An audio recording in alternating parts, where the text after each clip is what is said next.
Hey everyone, what's going on? A week ago I spent a few days in Val d'Orcia, an incredible region of rolling hills in my home state of Italy. The colors in Tuscany are absolutely spectacular in spring and early summer, where we have these vivid colors and beautiful shades of green and yellow. My girlfriend and I were guests on an incredible typical Tuscan farmhouse surrounded by breathtaking scenery. For this short trip, besides having tasted the fabulous food and wine, I had the opportunity to test the new Fujifilm 70-300 telephoto lens. So in this video I'll try to do my best to give you my thoughts about this lovely lens and share some photos taken during the trip. This time I went with a fresh approach and perspective on reviewing this new lens. Some days ago I did a straw poll on Instagram to see what people are most interested in about this lens, and thank you all guys, I very much appreciated your feedback. As expected, the vast majority asked for a comparison with the 55-200, and I think it makes perfect sense since the two lenses share not the same but a similar focal range, and they are both built for the same market segments. Curiously enough, some photography asked me, what about the 50-140 versus the 70-300? I know it might seem that it's not really worth it to compare the two. They are not meant for the same thing, of course, and with a significant price difference. Anyway, that's exactly what I want to do in this video, and that's for a bunch of reasons. At first I was tempted to make a comparison with the 55-200, but to be honest, on YouTube you can already easily find many videos comparison about the two, so I didn't see the point of adding another similar video like everyone else. Number two, there are a lot of photographers who are using heavy pro-Fuji zoom lenses, despite the different focal range that might find this lens as suitable and a lighter substitute or addition to their kit. So I think it can be quite interesting to see the pros and cons of the 70-300 compared with a pro lens.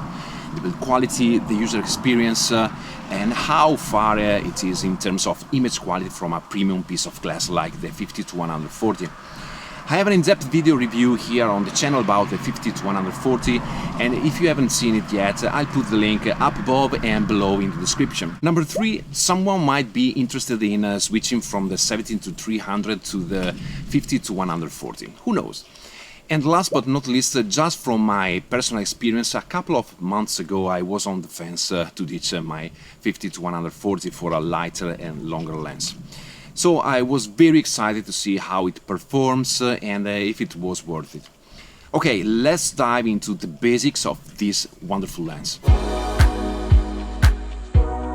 The 70-300 is a 132.5mm long at 70mm and 205.5 at 300mm with an external diameter of 75mm and a total weight of 580 grams.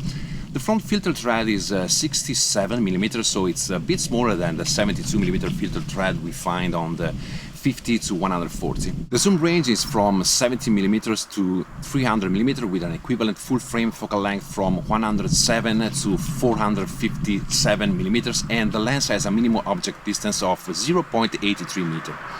It has a variable aperture from f4 at the wider focal length and f5.6 at 300mm. The lens features three different rings. The aperture ring, which gives you the option to select manually the aperture values.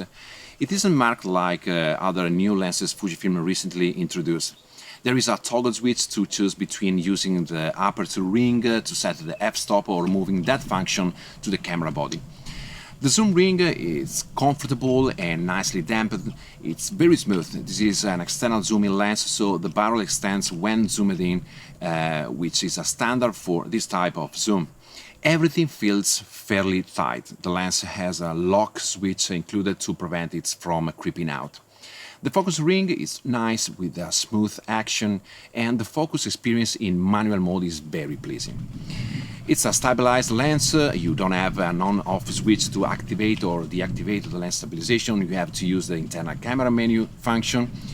As the new Fujifilm lenses like the 10-24, the 70-300 is weather sealed, an important feature to landscape and outdoor photographers. Another pleasant addition of the 70-300 is the ability for it to use the teleconverters. With the 2x teleconverter, you can reach a maximum focal length of 600mm, so a 900mm full-frame equivalent focal length, which is quite astonishing. And the price is around $800-ish. I spent almost a week with the Fuji 70-300. The lens is super compact and the build quality is excellent, even if it's quite plasticky. I tested the lens on the field during my trip in Tuscany, and aside from testing the general performance and image quality, my primary goal was to see how different the user experience would have been. I'll discuss different aspects of this lens throughout the video, and I give you a bonus tip later on, so stick with me till the end of the video. Just before I go any further, if you get a chance, check out my website, andrealivieriphoto.com. I've got some great workshops coming up, like Tuscany, the Dolomites in summer and winter, Iceland, and other cool destinations I'm planning for. So feel free to join the newsletter to be the first to know when the new workshops are launched. Okay, let's go back to the video. Here I was in a popular location in Valdorcia, and for this session my goal was to capture some nice sunrise images at the Podere Belvedere. This specific location has a very expansive view, but shooting this expansive view is not necessarily going to be the best thing. In fact, using a telephoto lens, we can pull out and isolate interesting subjects and not just the full scene. Experimenting with different compositions, zoom in, zoom out. This specific location is absolutely stunning. It's suited for telephoto, and it gave me a great opportunity to test how different the user experience is working with the 70-300 compared with the 50-140. It is nice to reach such long focal lengths with a compact lens like this, and of course it expands the compositional choices. Taking for granted the canonical framing with the Podere Belvedere as primary subject, moving from left to right, you can imagine how many other interesting compositions we can find. So here I want to show you some ideas.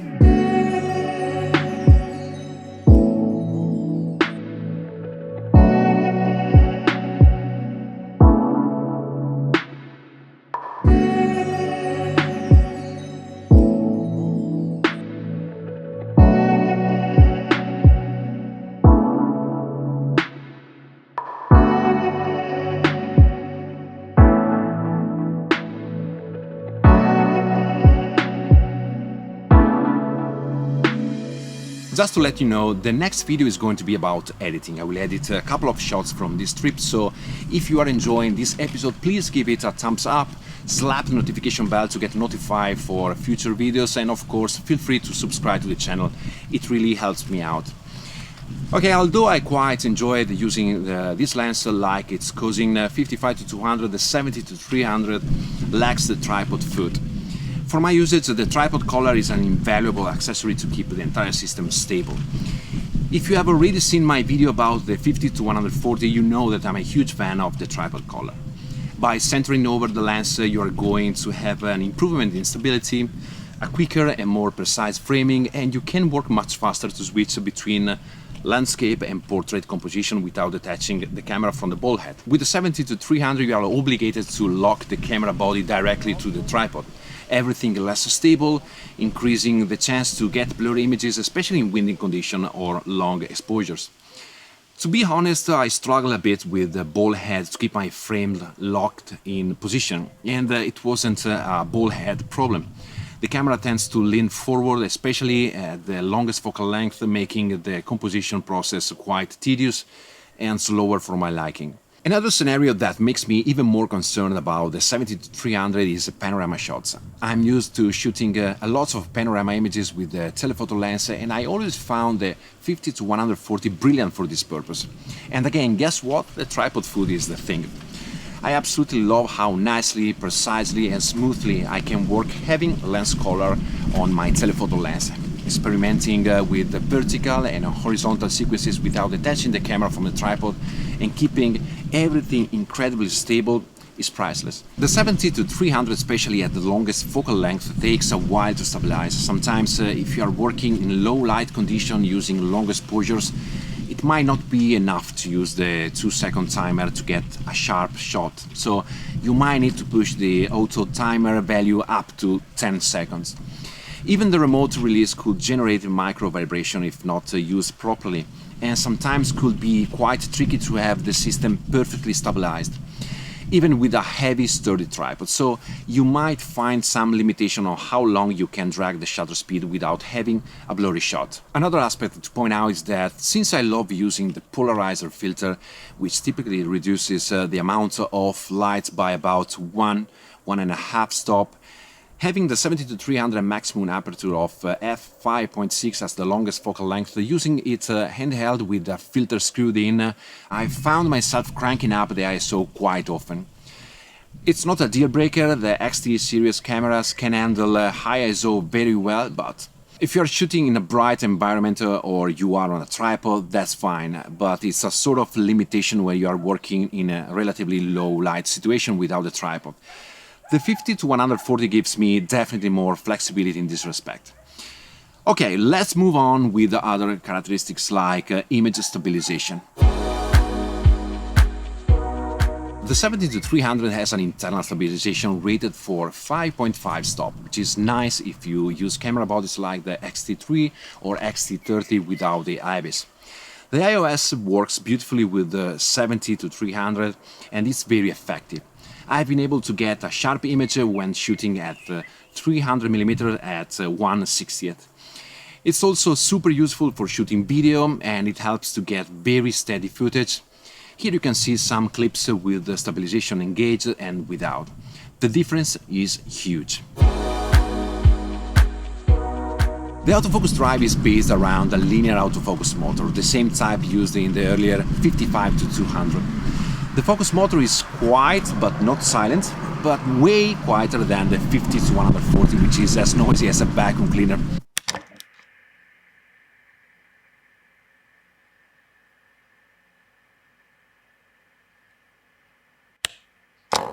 Even though I rarely shoot fast-moving objects, I found the AF to be nice, snappy, if you don't use the minimum focal distance limit. I didn't see any difference compared to the 50-140.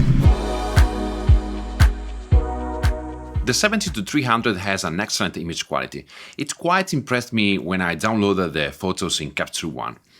The lens has a great sharpness throughout the entire zoom range and in almost all settings, with only minor softness in the corners.